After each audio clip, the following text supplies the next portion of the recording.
Halo, selamat datang di bacaan pekan kali ini. Ini adalah bacaan pekan dari tanggal 21 sampai dengan 27 Agustus tahun 2023.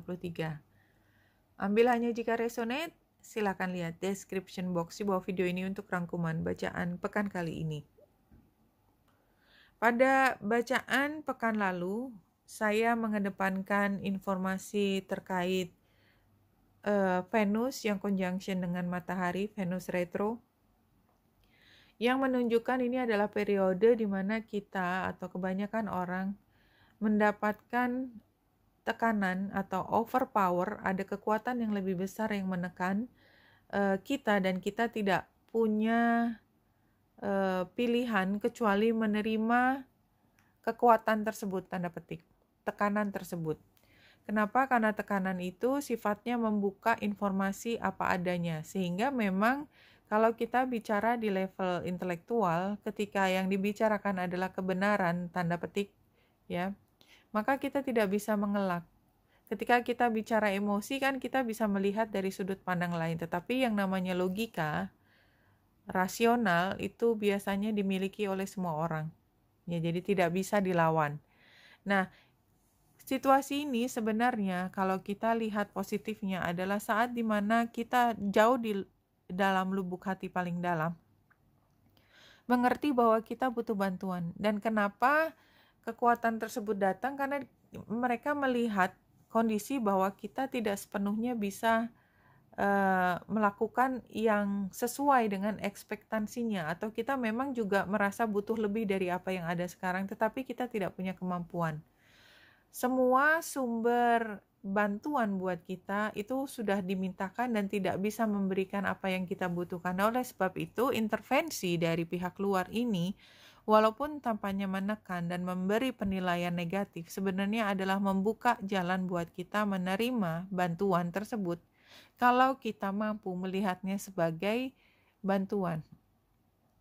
Tetapi memang prosesnya tentu saja tanda petik menyakitkan kalau kita melihatnya sebagai tindakan yang personal.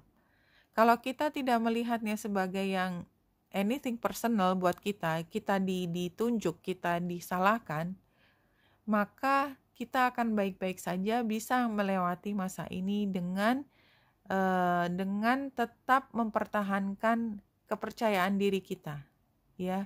Karena seolah-olah tekanan ini membuat kita merasa tidak berharga. Venus overpower oleh matahari. Nah, ada hal lain yang ini juga relatif cukup panjang masanya, adalah Pluto yang square dengan Aries. Selain itu juga Pluto yang trine dengan Uranus. Nah, pada minggu ini kan akan terjadi transit di mana Pluto menjadi bagian di situ. Sehingga saya perlu untuk menyampaikan bahwa Pluto itu adalah planet yang jauh dan dia menggambarkan, merepresentasikan energi keinginan untuk menguasai hal yang sifatnya negatif. Dia adalah penguasa dari kehidupan bawah, tanda petik, ego, id-nya terutama. Jadi impuls besar itu adalah penguasanya adalah si Pluto. Nah, Pluto energi yang maskulin dan dia butuh untuk berkuasa dan dia bisa melakukan apa saja karena dia punya kekuatan yang besar.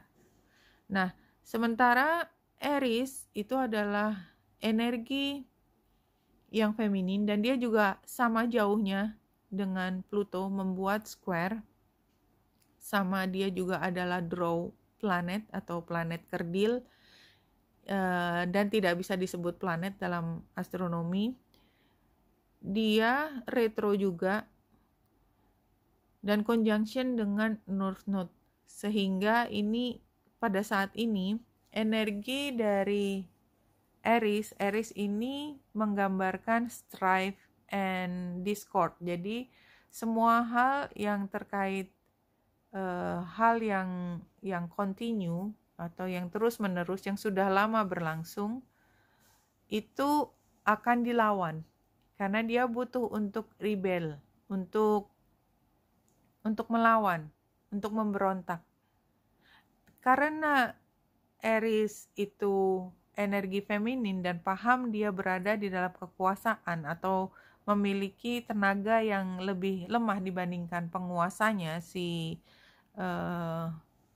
Pluto, maka kita bisa bayangkan peperangan di mana tidak sama tingkat kekuatannya. Itu bukan perang yang berada di lapangan, di tempat terbuka, karena itu udah pasti kalah. Peperangan biasanya terjadi di hutan, di mana dia masuk ke tempat di mana dia bersembunyi. Dia akan bergerak secara gerilya, mengambil senjata yang bukan miliknya dan menggunakan senjata itu untuk melawan si penguasa. Kira-kira seperti itu kan. Nah, disinilah kalau kita ambil dalam cerita itu seperti spy ya, mata-mata itu termasuk energi ini, karena dia akan muncul sebagai figur yang menawan, tetapi sebenarnya dia adalah musuh terberat. Dan biasanya memang dalam keseharian, dalam sejarah, biasanya perang antar spy, perang antar mata-mata itu adalah yang menentukan hasil akhir. Begitu. Nah, jadi ini juga sama karena Aries, Pluto itu tidak ada di Vedic ya, astrologi, karena dia jauh dan Vedic punya cara sendiri melihat. Ini lebih ke Western astrologi. Conjunction dengan North Node. North Node itu kalau di Vedic itu lebih malicious, lebih heavy dampaknya. Kalau di Western mungkin tidak seperti itu, lebih ke ambisi. Nah, kalau di dalam Vedic ketika ada sesuatu yang conjunction dengan North Node atau Rahu sebenarnya, itu akan membawa kita pada ambisi yang tidak bisa ditahan, kebutuhan untuk menang, kebutuhan untuk menguasai, yang seolah-olah akan menjadi sumber dari kepuasan kita ke depan, tetapi akan membuka jalan pada malapetaka yang berikutnya. Tapi saya tidak ingin menakut-nakuti, dan ini juga kondisi atau transit ini sudah terjadi lama, sehingga kalaupun kita paham bahwa situasi ini berlangsung gitu ya, kita toh survive. Kenapa? Karena energi ini kan sifatnya kalau jangka panjang kita punya waktu untuk beradaptasi dan melawan ya, sehingga dari keseharian, dari perjalanan bulan tadi kan antara Pluto dan Aries ya, saya bicara antara matahari dan Venus. Venus dan matahari relatif lebih cepat, tapi hitungannya bulan. Kalau Pluto dan Aries hitungannya tahun gitu ya. Nah, another tahun gitu ya, yang periodenya sepanjang itu adalah Pluto yang trine dengan Uranus. Ini artinya bahwa pergerakan atau kekuasaan dari dunia tanda petik gelap tidak semuanya berada di dalam situasi yang bisa diungkapkan dengan nyata, itu tengah bergejolak. Jadi apapun gitu ya, katakanlah keseharian kan kita melihat ada otoritas yang real, yang punya secara formal, ditunjuk secara formal, memang dia yang memimpin. Selalu ada cerita bahwa ada kekuatan lain di belakangnya dia yang juga ikut menentukan keputusan-keputusan dari leader yang secara formal memimpin. Itu kan selalu ada. Itu namanya, itu fitrahnya manusia.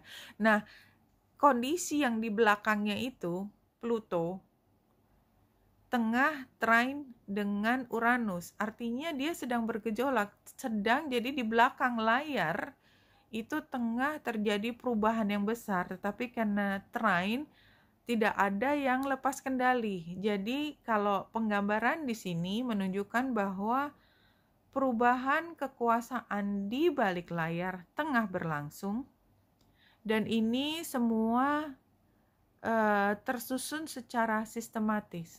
Namun di pihak lain, di luar dari situ, ada pihak yang memang secara memiliki posisi yang berbeda. Jadi Aries-nya itu juga tengah berusaha untuk mengguncang apapun yang sedang berkuasa di balik layar. Seperti itu. Ya, if that makes sense. Tapi saya mengambil secara umum aja apa yang digambarkan dari planet-planet ini. Dan kenapa saya juga menyebutkannya, karena nanti pada hari, ya, antara hari Rabu dan antara hari Senin dan Selasa, bulan akan ikut di dalam percaturan tersebut, di mana kita mungkin akan berhadapan langsung dengan pihak-pihak yang ingin membuat perubahan dari satu hal yang sudah biasa, tetapi ada energi balik yang melawan, dan kita adalah termasuk yang terdampak dengan situasi tersebut. Jadi kan kalau ada tanda petik peperangan gitu, maka masyarakat di sekitarnya akan terdampak, kesejahteraannya akan tergantung. Yang biasanya bisa jualan jadi nggak bisa jualan, yang biasanya bisa memperoleh makanan dengan mudah, pada saat ini barangkali makanan menjadi mahal, seperti itu contohnya. Tetapi karena bulan juga selain conjunction dengan Ceres, juga akan conjunction dengan South Node, maka sepertinya situasi seperti ini bukan situasi yang pertama kali, sehingga kita mampu untuk melihat apa yang bisa dilakukan untuk mengatasinya, atau istilahnya adalah mitigasinya. Dan kita udah paham pihak mana yang kita bisa gantungkan atau kita bisa percaya untuk melewati masa-masa sukar seperti ini. Itu hari antara hari Senin dan Selasa. Nah, fokus kita pada hubungan itu sudah dimulai pada hari Sabtu minggu ini, di mana kita mulai berpikir tentang hubungan yang dekat dengan kita, mungkin dengan pasangan kita, mungkin dengan orang tua kita, mungkin dengan mungkin bos atau orang penting lain dalam kehidupan kita. Nah, itu sudah terjadi dan ini akan dibawa terus pada hari Senin dan Selasa. Sorry. Nah, pada hari Selasa, ini adalah saatnya kita mencoba untuk memahami lebih lanjut. Kita akan mencoba melakukan investigasi atau penelitian, atau mencari informasi lebih jauh lagi terkait apa yang dirasakan orang. Apa kira-kira kebutuhan untuk berkuasanya apa? Sebenarnya agendanya apa? Hidden agendanya apa? Itu mulai dari hari Selasa. Dan karena pengatur dari Scorpio, kan bulan ada di Scorpio, mulai dari hari Selasa, Rabu, Kamis, maka situasi konflik tadi menjadi bagian dari apa yang kita ingin ketahui. Pada hari Selasanya, ketika bulan di Scorpio square dengan Juno, maka kita merasa bahwa ada yang off gitu ya, ada yang salah, ada yang tidak beres di dalam apa yang sudah dibahas dan disetujui kemarin. Dan kita mencoba untuk menilik kembali, jika itu benar terjadi kekhawatiran kita atau kecurigaan kita, maka apa yang bisa kita lakukan. Itu hari Selasa. Hari Rabu, ini situasinya lebih tension, terutama antara kita dengan bos kita atau pasangan kita, orang terdekat kita, orang penting kita. Jadi hari Seninnya itu kita harus berhadapan dengan orang yang barangkali kita juga tidak terlalu suka, karena dia punya kebutuhan untuk mengubah diri kita dan kita tentu saja tidak ingin diubah ya. dan kalau diubah itu akan berpengaruh pada kesejahteraan kita.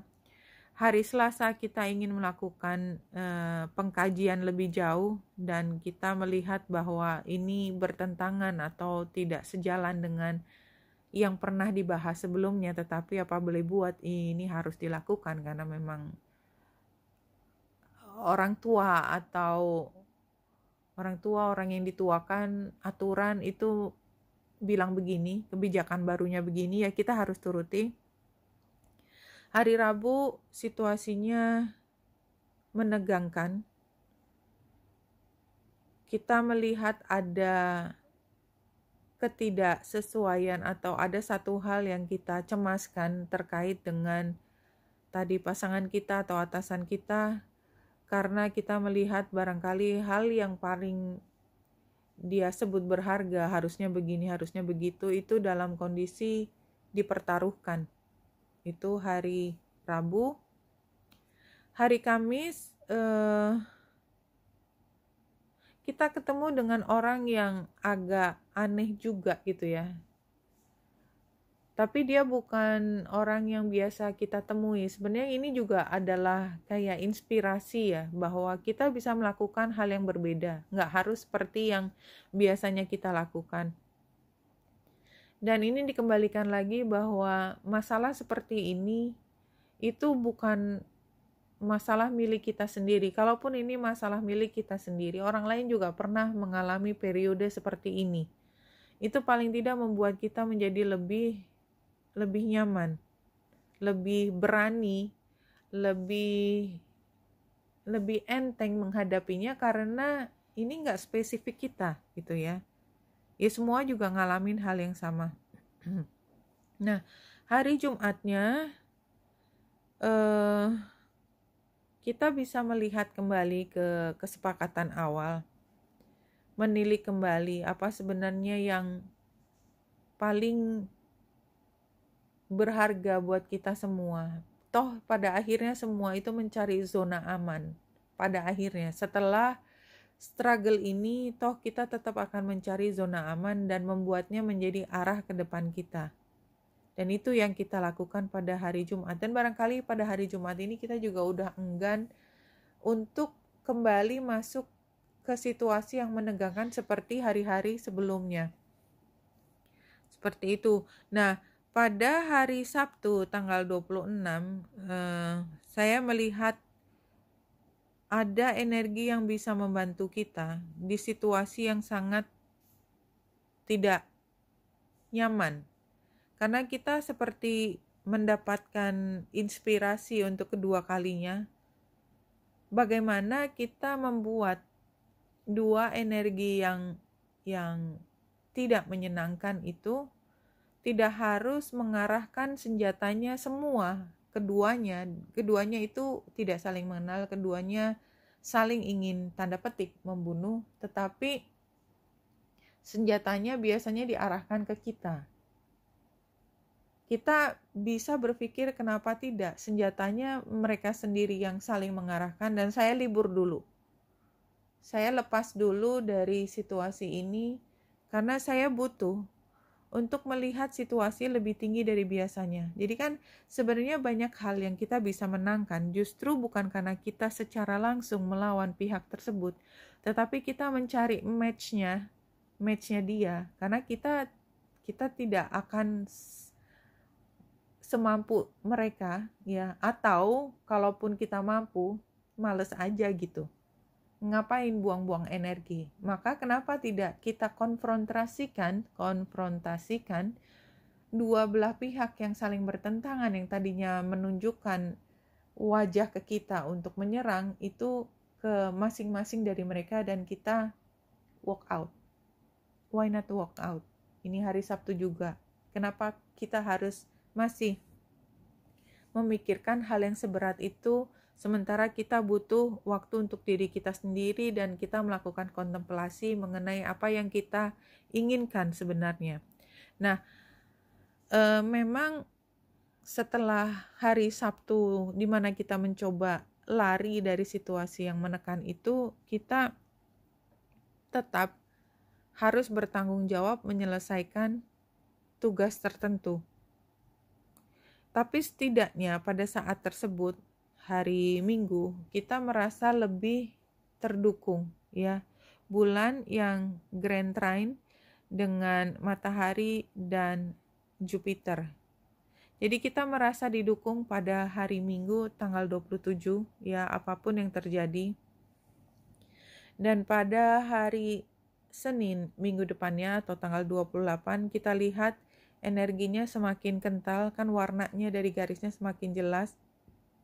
Bulan akan conjunction dengan Pluto.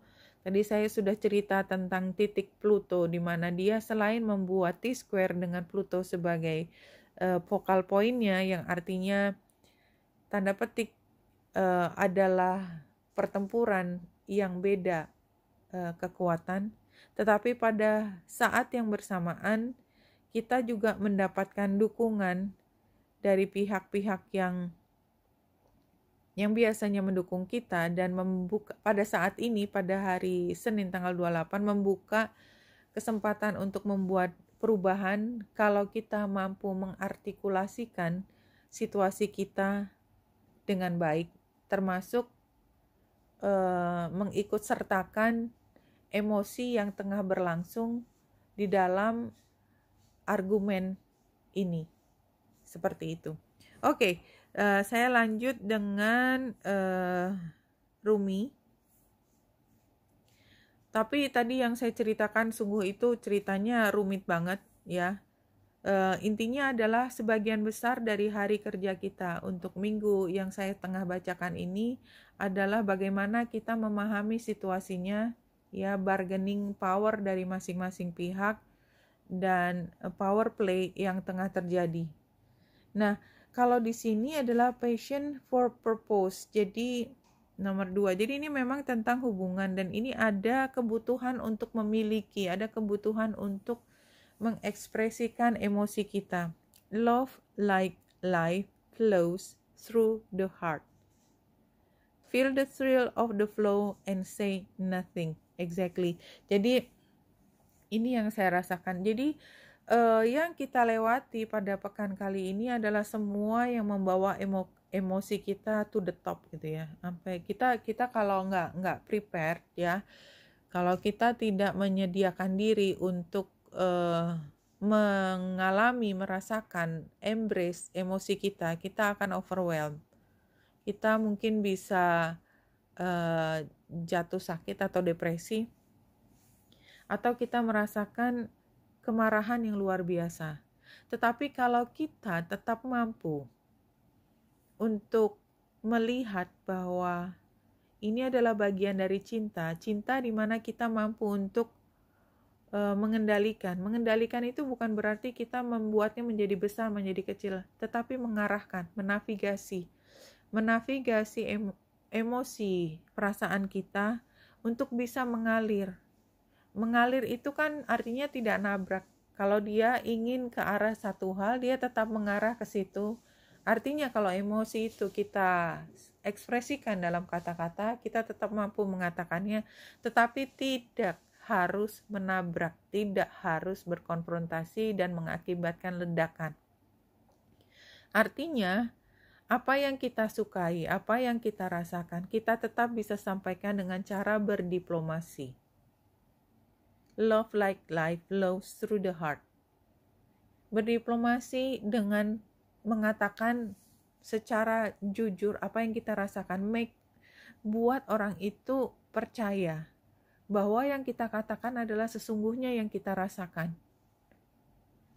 Karena orang tersebut peduli pada kita dan menghitung bahwa kita punya peran penting dalam apapun situasi yang tengah diributkan, maka dia juga akan memastikan kita baik-baik saja, karena peran kita tidak bisa dikecilkan. Tetapi kita tidak mengecilkan diri kita sendiri sebelum kita mengatakan apa yang kita benar-benar rasakan. Nah, ketika tarik ulur komunikasi terkait emosi ini berlangsung, itu kan tidak hanya emosi, ketika keluar kan kita emosional. Mendengarkan atau melihat ekspresi atau reaksi dari orang itu lebih emosional lagi. mendengarkan mereka mengatakan sebaliknya pada kita, dan mendengarkan emosi yang muncul yang kita tidak pikirkan, another emotional moment, ya. Feel the thrill. Lewati itu dengan gagah berani, dengan mengambil kekuatan dari bumi ini. Ambil kekuatan dari semesta. Feel the thrill of the flow and say nothing. Katakan and say nothing. See?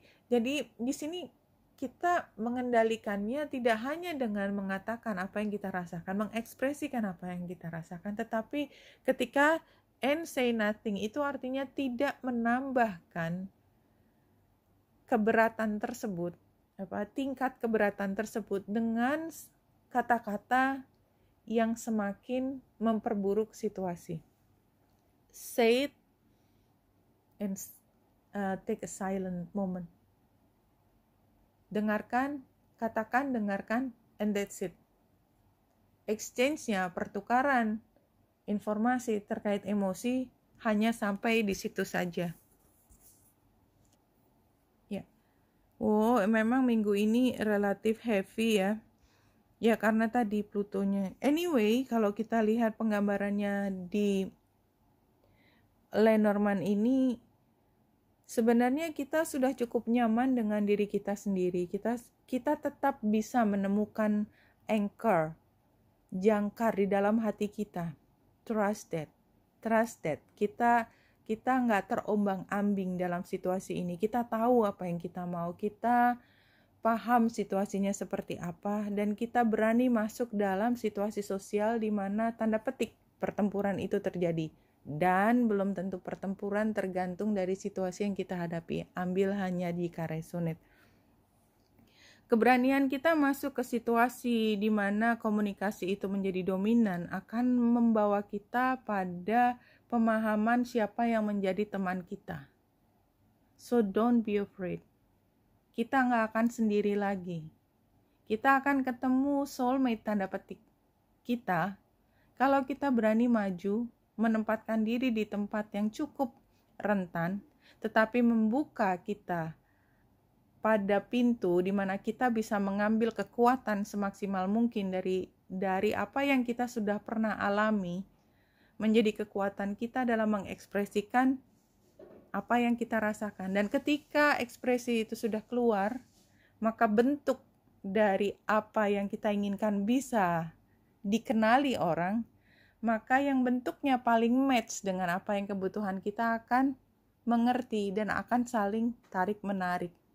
That's why ada gambar cincin berikutnya. Keduanya ini akan bersatu. Keduanya ini akan menemukan passion-nya, karena ternyata ini yang paling match. Isn't that very beautiful, no? Don't you think? Ya, ini kan seperti colokan kan? No? Colokan listrik. See what I mean?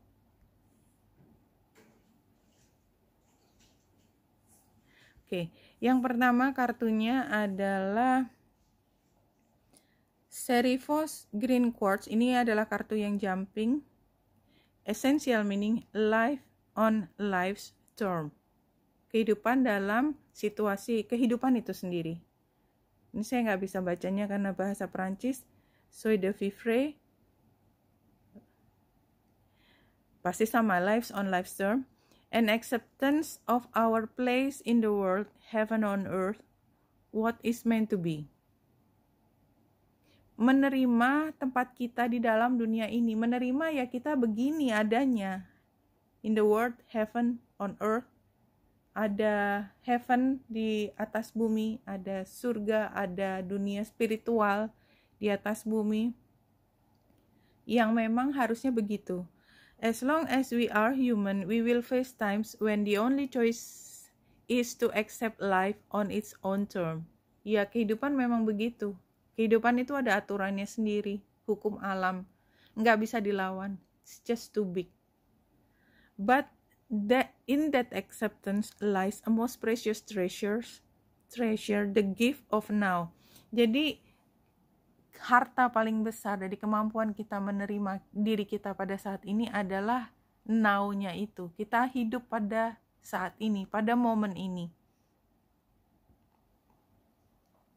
Surrender to this moment exactly as it is, and your heart will open, releasing that needs to be left behind as you join with the conscious universe on a journey of your own healing. Jadi ini adalah healing tadi, kebutuhan kita untuk menjadi sembuh, kebutuhan kita untuk ditolong, itu datangnya di sini. Exactly, no.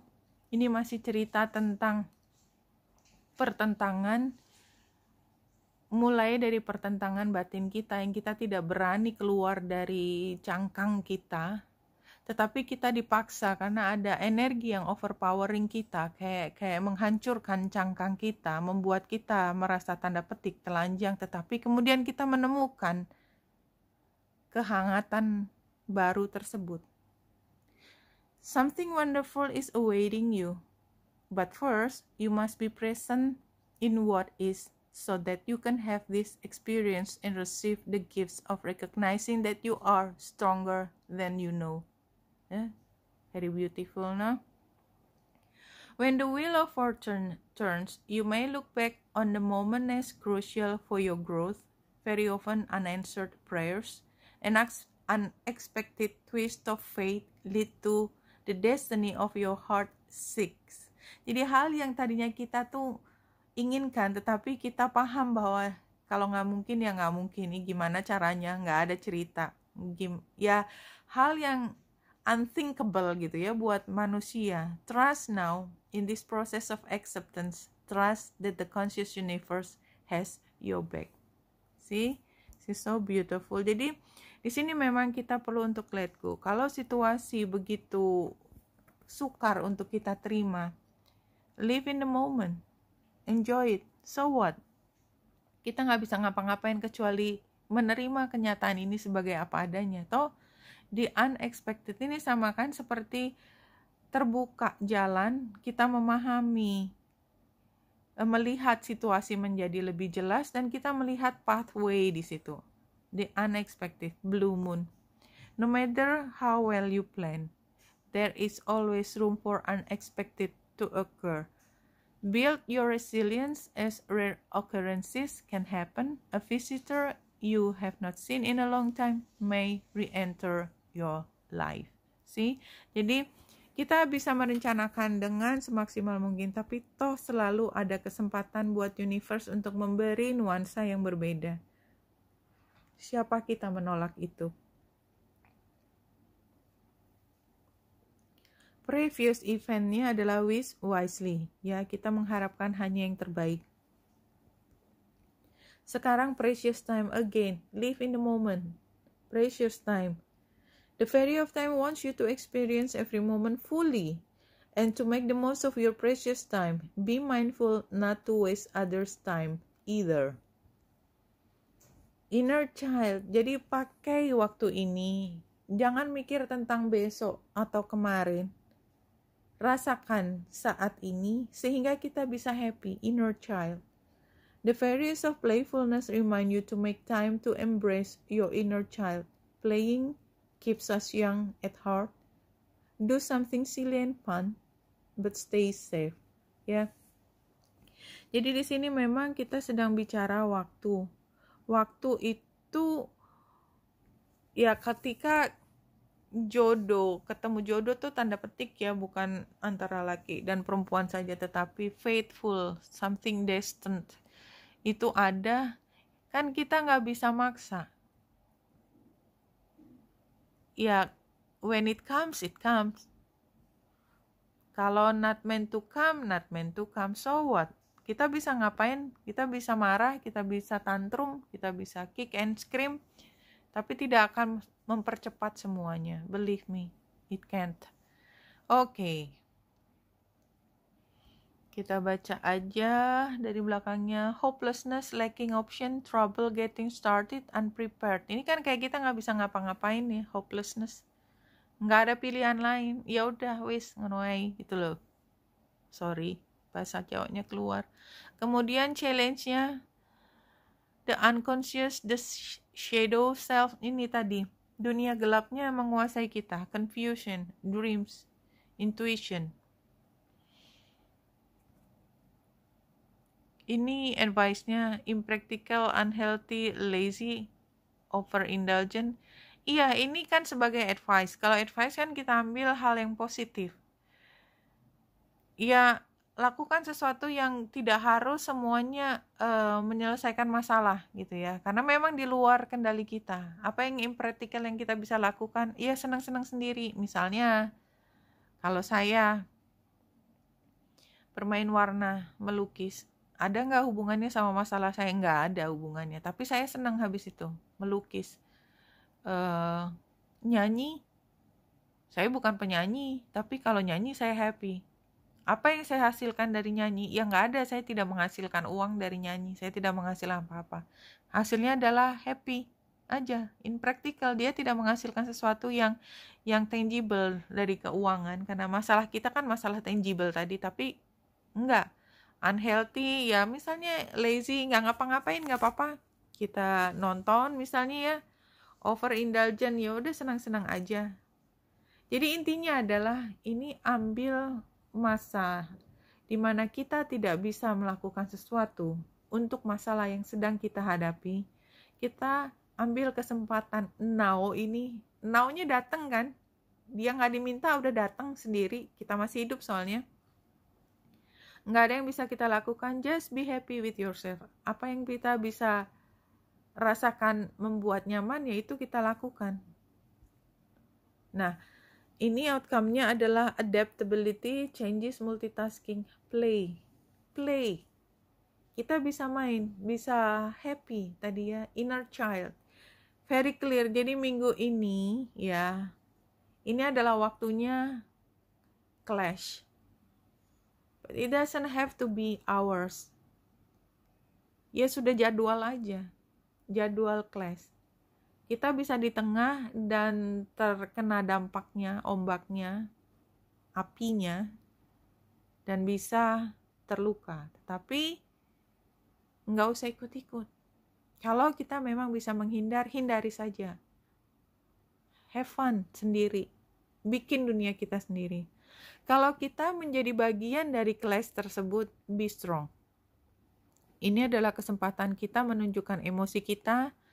Dan kalau kita berani masuk ke arena tersebut, maka somehow kita akan dikenali dan yang membutuhkan bagian dari kita akan datang kepada kita dan membuat kebersamaan dengan kita. So, take your time. Jangan terlalu anxious walaupun situasinya tampaknya begitu mencekam, dan ini nggak terjadi pada semua. Percaya diri dan selalu mampu mengambil kebahagiaan dari situasi apapun. Enjoy the now. All you need is to ask, and we shall be instantly at your side, loving and supporting you always. See, again, ini untuk menguatkan kita bahwa kita nggak pernah sendiri. Walaupun tampaknya kita sendiri, selalu ada yang backup kita. Kita nggak selalu kenal siapa yang backup kita. Bentuknya orang, energi, atau kesempatan, atau kekuatan batin, atau kesehatan kita. Backup kita supaya kita bisa selalu menjadi individu yang memahami pentingnya menikmati now, tidak pernah lepas koneksi dengan pemilik kita yang sebenarnya, dan selalu happy sudah dikasih kesempatan, berterima kasih diberi nafas hingga saat ini. Dan kita punya kemampuan untuk mencintai. Ya, kita tidak harus melawan semua yang kita nggak suka. Karena apa yang kita tidak suka belum tentu hal yang buruk buat kita. Apa yang kita suka belum tentu hal yang terbaik buat kita. Do you agree with me? Oke, Wenita Indra saya sini, semoga membantu. Salam hati dan cahaya.